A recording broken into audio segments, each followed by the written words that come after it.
บัดนี้เป็นครั้งที่13ตรงกับวันที่22พฤศจิกายนพศ2568ข้าพเจ้านายณัฐพล พิรมเมืองรหัส202ขอเปล่งวาจาสาธยายพุทธมนต์ถวายเป็นพุทธบูชาธรรมบูชาสังฆบูชาและเป็นอาจาริยบูชาแด่องค์พระควัมปติเถระเจ้าองค์หลวงปู่สำเร็จรุ่นหลวงปู่บุญเดชหลวงปู่ศิลาตลอดทั้งครูบาอาจารย์ที่เป็นเจ้าของวิชาจินดามณีขอเทพเทวดาเจ้าทั้งหลายโปรดจงมาอนุโมทนาในการสวดสาธยายของข้าพเจ้านี้ขออนุภาพคุณพระรัตนตรัยครูบาอาจารย์และเทพเทวดาทั้งหลายโปรดจงบันดาลให้จิตของข้าพเจ้าเป็นสมาธิอันควรแก่การสาธยายมนต์ต่อไปบทสวดชุมนุมเทวดาสมันตาจักกะวาเรสวัตราคฉันตุเทวตาสัทธมังมุนีราชาสสะสุนันตุสักขะโมฆะทังสัคเคกาเมจารุเปคิริสิกขารัตเตจันตาริเควิมาเนทีเตระเทจักขาเมตารุวนาคหะเนเคหะวัตถุมิเคเตภูมมาจายันตุเทวาชาลาถาลวิสัมเมยขะคันทพนาคาติคันตาสันติเตยังมุนิวะระวะจนังสาทโวเมสุนันตุธรรมสวนากาโลอายัมปทันตาธรรมสวนากาโลอายัมปทันตาธรรมสวนากาโลอายัมปทันตาบทสวดนามการสิทธิคาถานะโมตัสสะภะคะวะโตอะระหะโตสัมมาสัมพุทธัสสะนะโมตัสสะภะคะวะโตอะระหะโตสัมมาสัมพุทธัสสะนะโมตัสสะภะคะวะโตอะระหะโตสัมมาสัมพุทธัสสะบทสวดสัจจกิริยาคาถานาทิเมสารนังอัญญังพุทธเมสารนังวรังเอเตนะสัจจวัชเชนะโสทิเมโหตุสัพพทานาทิเมสารนังอัญญังธัมโมเมสารนังวรังเอเตนะสัจจวัชเชนะโสทิเมโหตุสัพพทานาทิเมสารนังอัญญังสังโฆเมสารนังวรังเอเตนะสัจจวัชเชนะโสทิเมโหตุสัพพทาบทสวดมหาการุณิโกนาโถติอาทิกาคาถามหาการุณิโกนาโถอัฏฐายะสัพพปานินังปุเรตวาปารมีสัพพาปัตโตสัมโพธิมุตตมังเอเตนะสัจจวัชเชนะมาโหตุสัพพุปัทถวามหาการุณิโกนาโถหิตายะสัพพปานินังปุเรตวาปารมีสัพพาปัตโตสัมโพธิมุตตมังเอเตนะสัจจวัชเชนะมาโหตุสัพพุปัทถวามหาการุณิโกนาโถสุขายะสัพพปานินังปุเรตวาปารมีสัพพาปัตโตสัมโพธิมุตตมังเอเตนะสัจจวัชเชนะมาโหตุสัพพุปัทถวาบทสวดมหาสมัยสูตรเอวัมเมสุตังเอกังสมยังภควาสัพเพสุวิหารติกัปปิลวัตถุสมิงมหาวเนมหาตาภิกขุสังเคนะสัตถิมัจจมะเตหิภิกขุสัตเตหิสัพเพเหวะอรหันเตหิทัสสหิจะโลกัสสตุหิเทวตาเยตุยนะสันนิปติตาโหติภควันตังทัสสนยะภิกขุสังฆันจะอัตถโคจตุนังสทาวาสกายิกานังเทวานังเอตัทโหเสยังโคภควาสัพเพสุวิหารติกัปปิลวัตถุสมิงมหาวเนมหาตาภิกขุสังเคนะสัตถิมัจจมะเตหิภิกขุสัตเตหิสัพเพเหวะอรหันเตหิทัสสะหิจะโลกะธาตุหิเทวตาเยปุเยนะสันนิปติตาโหติภควันตังทัสสนยะภิกขุสังฆันจะยานุนามายัมปิเยนะภควาเตนุปัสสังกามายามะอุปัสสังกามิตวาภควโตสันติเตปะเจกคาถาภาสายมาติอัตถโคตาเทวตาสายถาภินามาพละวาปุริโสสัมมันตังวาปะหังปสารยะปสาริตังวาปะหังสัมมิชยะเอวะเมวะสุทาวะเสสุเทเวสุอันตารหิตาภควโตปุระโตปาตุระหังสุอัตถโคตาเทวตาภควันตังอภิวาเทตวาเอกมันตังอัตตังสุเอกมันตังทิตาโขเอกาเทวตาภควโตสันติเตอิมังคทังอภัสสิมหาสมโยปวานสมิงเทวกายาสมาคตาคตมหาอิมังธรรมสมยังคติตาเยวะอัปปราชิตาสังคันติอัตถโคปราเทวตาภควโตสันติเตอิมังคทังอภัสสิตัตตะพิทโวสมาทหังสุตจิตตังอัตโนอุชุกามกังสุสารถีวะเนตานิฆาเหตวาอินทยานิลักขันติปันทิตาติอัตถโขปราเทวตาภควโตสันติเกอิมังคังอภาสิเชตวาคีรังเชตวาปริคังอิทัคีรังโอหัตสัมมะเมชาเตจรันติสุทามิมราจักขุมตาสุขันตาสุสุนาคติอัตถโขปราเทวตาภควโตสันติเกอิมังคังอภาสิเยเกติพุทธังสารนังคตาเสนะเตทมิสันติยปายภูมิปหายามนุสังเทวะกายังมนุสังเทหังเทวะกายังปริปุเรสันติติอัตถโขภควาภิกขุอมันเตสีเยปุเยนะภิกขเวทัสสะสุโลกาธตุสุเทวตาสนิปติตาโหติตถาคตังทัสสนัญญาภิกขุสังฆัจจะเยปิเตภิกขเวอเหสุอธิตัมมัทนังอรหันโตสัมมาสัมพุทธาเตสัมปิภควันตานังเอกปรมาเยวะเทวตาสนิปติตาเอสุงเสยทัพพิไมหังเอตาระหิเยปิเตภิกขเวทวิสันติอนาคตัมมัทนังอรหันโตสัมมาสัมพุทธาเตสัมปิภควันตานังเอกปรมาเยวะเทวตาสันนิปติตาภวิสันติเสยเทไสยถาภิไมหังเอตาระหิอาจิตติสามิภิกขเวเทวะกายนังนามานิจิตายิสามิภิกขเวเทวะกายนังนามานิเตสิสามิภิกขเวเทวะกายนังนามานิ ตังสุนาถาสาธุกัมมนาสิกโรธาภาสิสามิติเอวมะเตติโกเตทิภูภควะโตปัจจสุสุภควายตัทวจะสิโลกามนุกัสสามิยะถาภูมาตัทสิตาเยสิตาคริคัพพลังปหิตตาสมหิตาปุถุสีหาวะสันนีนาโลมหังสาภิสัมพุโนโอทาตมนัสสาสุทาวิปัสสนามนาวิลาภิโยปัจจสเตยตวาวเนกัปปิรวัตเวตโตอมตยิสัทธาสาวกเกสสเนรเตเทวกายาทิกันตาเตวิชานาถาภิกขโวเตจะอัตตปมะกะโรงสุตวาพุทธศาสนังเตสัมปาตุระหัวยานังอมนุสานัสสนาเปเตสตมัทถิงสหัสสังอัฏฐสตริงตังเกสหัสสานังอมนุสานมัทสุงเปเกนันตมัทถิงสาสัพพาพุทธาหุงตันจะสัพพังอภิญญาวะวะขิตวานาจักกุมาตโตอมตยิสัทธาสาวกเกสสเนรเตเทวกายาภิกันตาเตวิชานาถาภิกขโวเยวหังกิตายิสามิทิระหิอนุปุพพโสสัตตสหัสสาวยะขาภูมากัปปิลวัฏวายทิมันโตชิติมันโตวันนวันโตยะสัสสิโนมทัมมนาภิกรรมวิโกนังสมิติวนังชาสหัสสาเหมวัตายะขานันตวันนิโนทิมันโตชิติมันโตวันนวันโตยะสัสสิโนมทัมมนาภิกรรมวิโกนังสมิติวนังสาตาคิราติสหัสสายะขานันตวันนิโนทิมันโตชิติมันโตวันนวันโตยะสัสสิโนมทัมมนาภิกรรมวิโกนังสมิติวนังอิเจเตโสราสสหัสสายะขานันตวันนิโนทิมันโตชิติมันโตวันนวันโตยะสัสสิโนมทัมมนาภิกรรมวิโกนังสมิติวนังเวสามิตาปัญจสัตตายะขานันตวันนิโนทิมันโตชิติมันโตวันนวันโตยะสัสสิโนมทัมมนาภิกรรมวิโกนังสมิติวนังกุมพิโรราชาคหิโกเวปุรสานิเวสนังปิโยนังสตาสหัสสังยะขานังปยิรุปัสสติกุมพิโรราชาคหิโกโสภคาสมิติวนังโพริมันจาทิสังราชาทัตตารัตโถปสาสติอันทัพนาธิปติมหาราชายะสัสสิโสพุทธบิดาสาภาโหอินทมานามะพลายทิมันโตชิติมันโตวันนวันโตยะสัสสิโนโมทัมนาภิกรรมภิกขุนังสมิติวนังทักขินันจาทิสังราชาวิดุลโหตปัสสาสติกุมพธานาธิปติมหาราชายะสัสสิโสพุทธบิดาสาภาโหอินทมานามะพลายทิมันโตชิติมันโตวันนวันโตยะสัสสิโนโมทัมนาภิกรรมภิกขุนังสมิติวนัง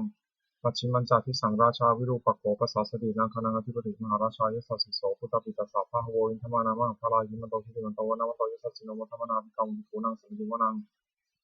อุตารัญจาทิสังราชาคุเอโรตปัสสาสติยะคณังอธิปติมหาราชายะสัสสิโสพุทธปิตาสาภาโวอินทมานามะพลายหิมันโตชิติมันโตวันนวันโตยะสัสสิโนมัทมนาภิกรรมวิภูนังสมิติวนัง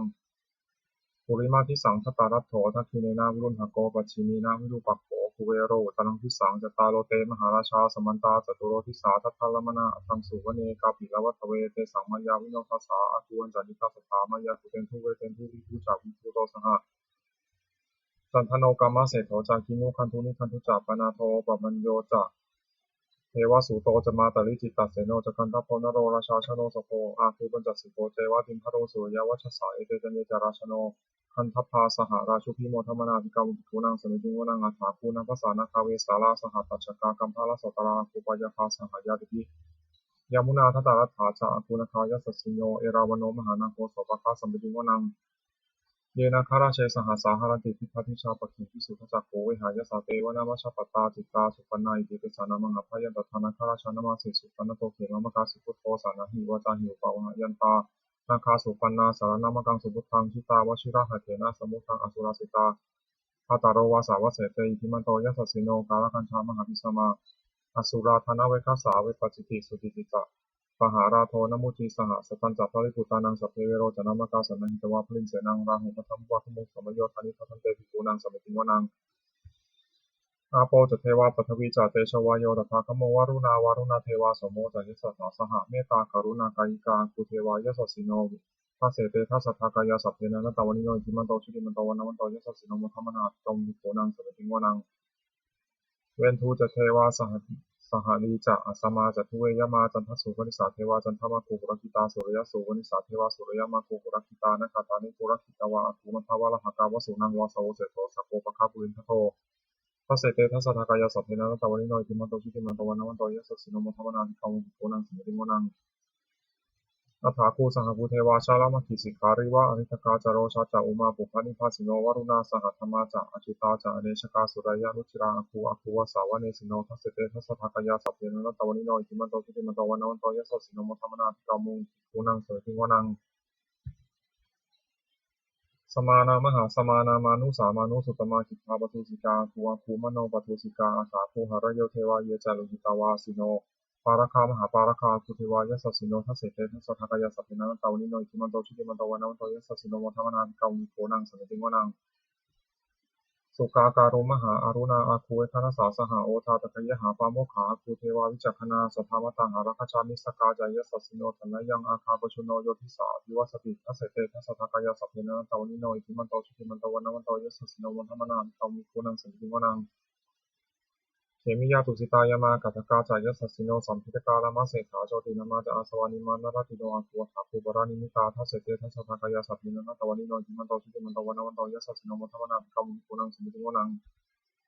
สัทเทเตเทวานิกายาสัพเพนะตวานิโนนามันวายนาคันจุงเยจันเยสัติสาสหะโพวุฒาจตุนคีรังโอคตินามนาสาวังนักเขมคาตรังนาคังจัตทังวะอสิตาติตังสุปรามาปรามโตจัปุตาอิทิมโตสหสันนังกุมารโรติโสจัสโสปะคาสมิติวนังสหัสสะพระมโรกานังมหาธรรมาพิธิปติปปโนชุติมันโตพิสมากายโยยสัสสิโสทัสเสถาอิจราคูปเจกาวะสาวัติโนเตสัญจัมมชโตอังคาหาริโตปริวริโตเตจัสสัพเพอภิคันเตสินทิเทเวสัพพะมะเกมาราเสนาอธิกามิปัสสะกานะหะสามันทิยังเอถาคันนะหะถาพันธะรังเคนะบันทัมมัทโวสมันตาปริวาเรถามาโวมุจิตาโคชินังอิทิตถามหาเชโนกนะหะเสนังอเปสุยิปานินาถามหะจัสสรังกตวานะเพระวังยะถาปวุโสโกมิโคธนายะโตสัพพิชุโกตถาโสปัจจุทาวติสังโฆโทอสยังวะเสตันจะสัพพังพิยะวะวะคิตวานะจักขุมาตโตอมติสัทธาสาวเกสัสเนระเตมาราเสนาคันตาเตวิชานาถาภิกขโว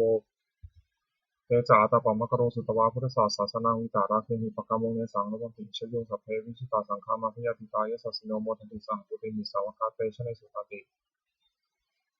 บทสวดจุลชัยปกรณ์นะโมเมพุทธเตชะสารัตนตยะธัมมิกาเตชะปสิทธิปสิเทวานารายะภระเมสุราสิทธิธรรมาจะอินทาจะจตุโลกาคัมภีรักขกาสมุทธาภูตุงคังคาจะสัพพมะชัยยะปสิทธิพวันตุเตชัยยะชัยยะธรณีธรณีอุทธิอุทธีนาทีนาทีชัยยะชัยยะคคนละตนละนิสัยนิไรสายเสนะเมรุราชพลนรชีชัยยะชัยยะคัมภีระโสมพีนาเกณฑนาคีปิศาจาปูตกาลีชัยยะชัยยะทุนนิมิตตาโรคีชัยยะชัยยะสิงคีสุธาธานะมุขชาชัยยะชัยยะวรุณนะมุขสัตราชัยยะชัยยะจำปาทินาคะภูละคันโทชัยยะชัยยะคัจฉคนณตุรงสุการะผู้ชงสีหพยัคฆปาทีปาชัยยะชัยยะวรุณนะมุขยาตาชิตาชิตาเสนารีภูณสุทธินรดีชัยยะชัยยะสุขาสุขาชีวีชัยยะชัยยะธรณีตาเลสัทธาสุชัยยาชัยยะชัยยะธรณีสารตินสัทธาชัยยะชัยยะมังกราดัญญาภวเคชัยยะชัยยะวรุณะยักเขชัยยะชัยยะรักขเสสุระพุชะเตชาชัยยะชัยยะพรหมเมนภคนาชัยยะชัยยะราชาธิราชศาสตร์ชัยชัยยะชัยยะปัทวิงสัพพังชัยยะชัยยะอรหันตาปัจเจกพุทธสาวังชัยยะชัยยะมเหสุโรหะโรหรินเทวาชัยยะชัยยะพระมาสุรโขชัยยะชัยยะนาโควิรุณหโกวิรูปักโขจันทิมารวิอินโทจะเวนะไตโยจะอุเวโรวรุโนปิจะอัคคิวายโยจะปาชุนโหกุมาโรทัตตรัตถโกอัฏฐารสะมหาเทวาสิทธิตาปัสสะอาทะโยอิสิโนสาวกาสัพพาชัยยะราโมภวันตุเมเตชัยยะธัมโมจะสังโฆจะทัสสะปาโลจะชัยยะกังเอเตนะชัยยะเตเชนะชัยยะโสติภวันตุเตเอเตนะพุทธาเตเชนะโหตุเตชัยยะมังคลังชัยโยปิพุทธสสะสิริมโตอะยังมารสะจะปาปิมโตปาราชโยอุโคสยามโพธิมันเตปโมทิตาชยตถาธรรมคณามหิสิโนชัยโยปิพุทธสสะสิริมโตอะยังมารสะจะปาปิมโตปาราชโยอุโคสยามโพธิมันเตปโมทิตาชยตถาอินทคณามหิสิโน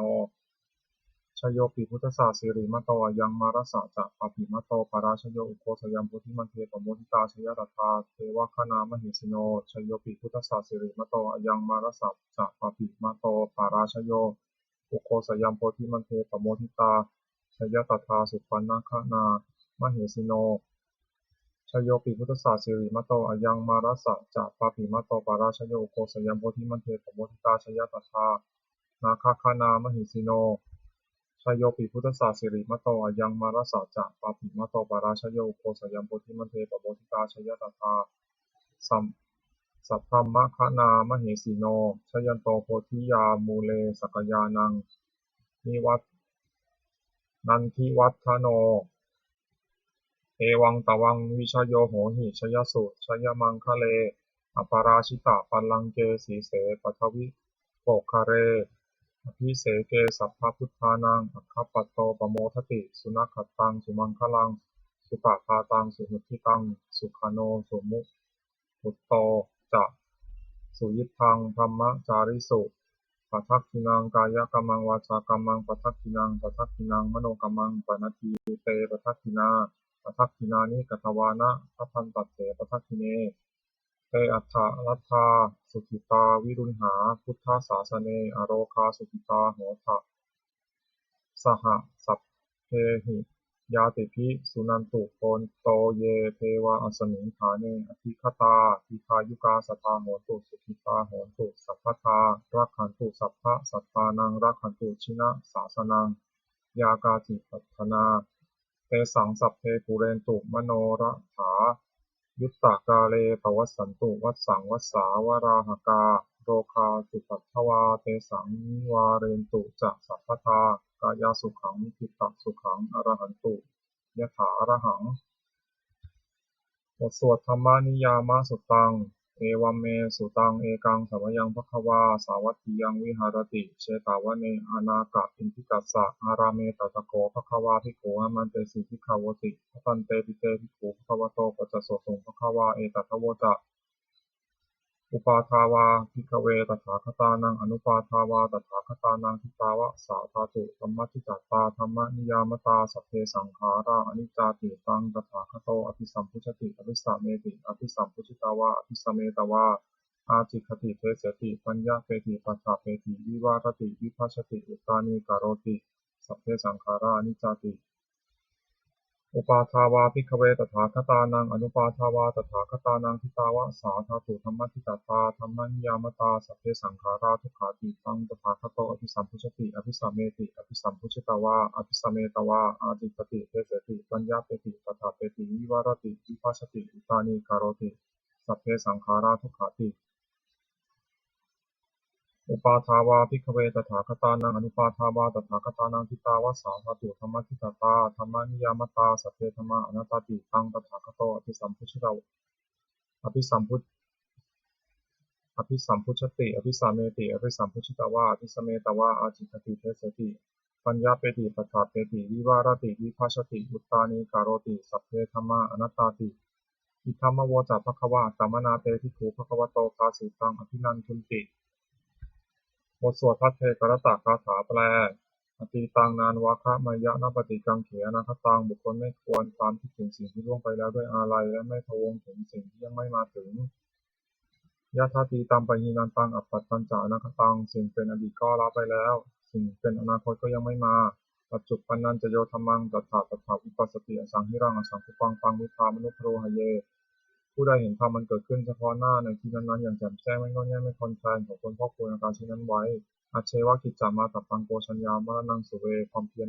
เป็นกิจที่ต้องทำวันนี้ใครจะรู้ความตายในพรุ่งนี้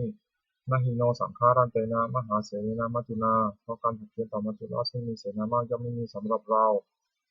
เอวังวิหาริมาตาปิงอโหรตามตันติตังตังเวทเทกรโตติสันโตจิตเตมุนีผู้สงบย่อมกล่าวเรียกผู้มีความเพียรอยู่เช่นนั้นไม่เกียจคร้านทั้งกลางวันกลางคืนว่าผู้เป็นอยู่แม้เพียงราตรีเดียวก็น่าชมบทสวดธรรมะสังเวคปัจจเวคขณะแปลสัพเพสังขารานิจจาสังขารคือร่างกายจิตใจและรูปธรรมนามธรรมทั้งหมดทั้งสิ้นมันไม่เที่ยงเกิดขึ้นแล้วดับไปมีแล้วหายไปสัพเพสังขาราทุกขาสังขารคือร่างกายจิตใจและรูปธรรมนามธรรมทั้งหมดทั้งสิ้นมันเป็นทุกข์ทนยากเพราะเกิดขึ้นแล้วแก่เจ็บตายไปสัพเพธัมมาอนัตตาสิ่งทั้งหลายทั้งปวงทั้งที่เป็นสังขารและไม่ใช่สังขารทั้งหมดทั้งสิ้นไม่ใช่ตัวไม่ใช่ตนไม่ควรถือว่าเราว่าของเราว่าตัวว่าตนของเราทุวังชีวิตังชีวิตเป็นของไม่ยั่งยืนทุวังมรณังความตายเป็นของยั่งยืนอวสังมยามริตับพังอันเราจะพึงตายเป็นแท้มรณะปริโยสานังเมชีวิตังชีวิตของเรามีความตายเป็นที่สุดรอบ ชีวิตังเมอนิยตังชีวิตของเราเป็นของไม่เที่ยงมรณังเมนิยตังความตายของเราเป็นของเที่ยงวัฏฏะควรที่จะสังเวชอายังกายโยอาจิรังร่างกายนี้ไม่ได้ตั้งอยู่นานอเปตวิญญาโนท่านปราศจากวิญญาณชุดโทอันเขาทิ้งเสียแล้วที่เสสติจากนอนทับปัทวีซึ่งแผ่นดินกลิงคารังอีวาประดุจดังว่าท่อนไม้และท่อนฟืนไม่รับถางหาประโยชน์ไม่ได้อนิจจาวัฏสังขาราสังขารทั้งหลายไม่เที่ยงหนออุปาทวะยะธรรมนิโนมีความเกิดขึ้นแล้วมีความเสื่อมไปเป็นธรรมดา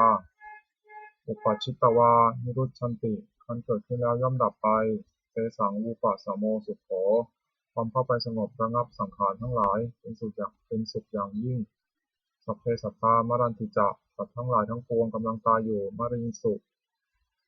จะมริสาเรที่ตายแล้วและกำลังจะตายสัพเพวะหังมริสามิแล้วก็จักตายอย่างนั้นเหมือนกันนัตถิเมเอตถะสังสโยความสงสัยในความตายนี้ย่อมไม่มีแก่เราเลยบทสวดเมตตายังกินจิกุศลังกัมมังสัพเพหิทาเตหิกตังปุญญังโนอนุโมทันตุสุนันตุโอนโตเยเทวาอัสมิงฐาเนอภิคตาทีคายุกาสัทธาโหนตุสุขิตาโหนตุทุกขาปมุญจันตุมาตาปิตาสุขิตาโหนตุทุกขาปมุญจันตุสัพเพยาติกาสุขิตาโหนตุทุกขาปมุญจันตุสัพเพอายาติกาสุขิตาโหนตุทุกขาปมุญจันตุสัพเพปิสาสัพเพยัคขาสัพเพเปตาสุขิตาโหนตุทุกขาปมุญจันตุสัพเพอาจาริยุปัจฉายะสุขิตาโหนตุทุกขาปมุญจันตุสัพเพนัคขตาสุขิตาโหนตุทุกขาปมุญจันตุสัพเพเทวาสุขิตาโหนตุทุกขาปมุญจันตุสัพเพสามาตินังสมิจฉันตุโวบทสวดบูชาหลวงปู่ทวดนะโมโพธิสัตว์อังคันติมยะอิติภควานะโมโพธิสัตว์อังคันติมยะอิติภควานะโมโพธิสัตว์อังคันติมยะอิติภควาปฏิภาณคาถา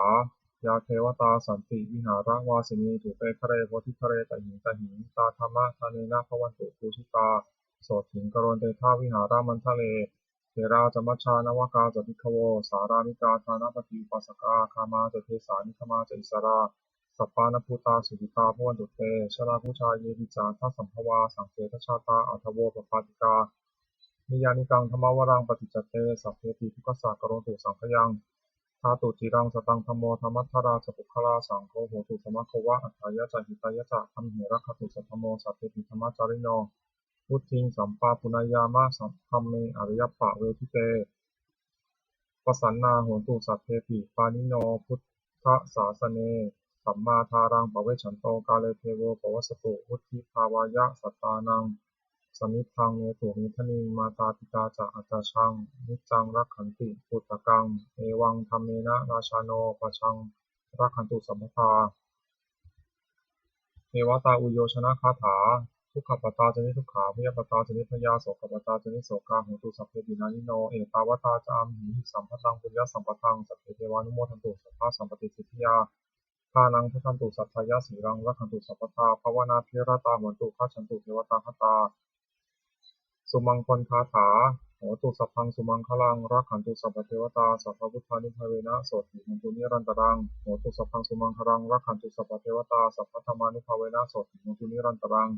โหตุสัพพังสุมังคลังรักขันตุสัพพเทวตาสัพพสังฆานุภาเวนะโสติหันตุนิรันตรัง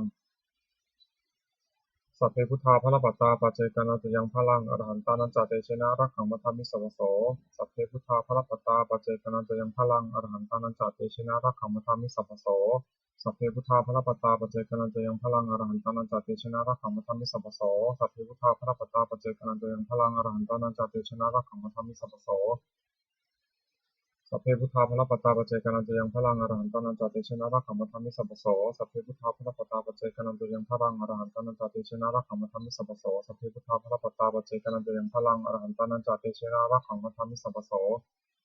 สัพเพพุทธาภรปัตตาปัจเจกานันตยังพลังอรหันตานันจเตชนะรักขังมัทธามิสัพพโสสัพเพพุทธาภรปัตตาปัจเจกานันตยังพลังอรหันตานันจเตชนะรักขังมัทธามิสัพพโส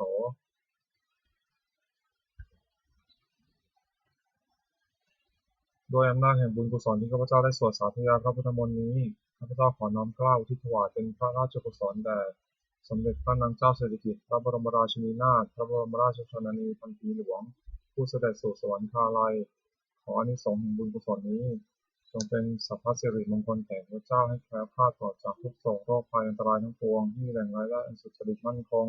เป็นสัมมาอาชีพมันชอบธรรมคำว่าไม่มีอดอยากยากจนขออย่าได้มีแต่พระเจ้าขอให้พระเจ้ามีสัมมาทิฏฐิตั้งมั่นในพระธรรมคำสอนขององค์สมเด็จพระสัมมาสัมพุทธเจ้าดำรงอยู่ในความดีงามตลอดกาลนานอีกทั้งขอเทพเทวดาทั้งหลายที่ได้อนุโมทนาสาธุการในบุญกุศลนี้โปรดประสิทธิ์ประสาทพรน้อมส่งอานุภาพแห่งมงคลไปสู่วัตถุมงคลพระธิกายอดเศรษฐีทั้งฝ่ายไทยและฝ่ายลาวรวมถึงวัตถุมงคลทั้งปวงที่สามสิ่งนั้นได้จัดสร้างขึ้นที่เปี่ยมด้วยพุทธานุภาพเทวานุภาพและฤทธานุภาพอันศักดิ์สิทธิ์อำนวยผลให้เป็นสิริมงคลแก่ผู้ครอบครองและบูชาทุกประการเทอญ